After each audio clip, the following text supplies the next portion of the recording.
names right. Gilly? Oh. Hi everybody, it's Kathleen in Thailand with my friends, Boonsi and Gilly.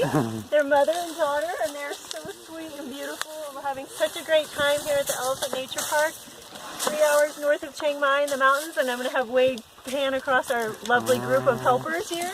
Everybody give a shout out to YouTube. And then back to those beautiful elephants. Isn't it fun? They're so sweet. And they live out here in the jungle and nobody rides on them. They just get to eat lots and lots and lots. And the fun thing is they actually eat the whole tree trunk, not just the leaves. Do you have anything to say, Wade, behind the camera? No, it's just been an amazing adventure, and you get to see the animals live in their natural habitat and see what they actually eat rather than just bananas and watermelons like everybody thinks. They eat just about everything in the jungle.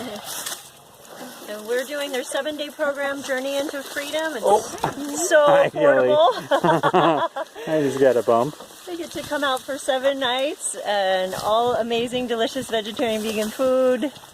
It was only $435 roughly US dollars to come stay out here and have this amazing experience with the elephants. Great, well thanks for taking the time to watch the video, and do yourself a favor and get to Thailand and check out this amazing opportunity At the Elephant Nature Park.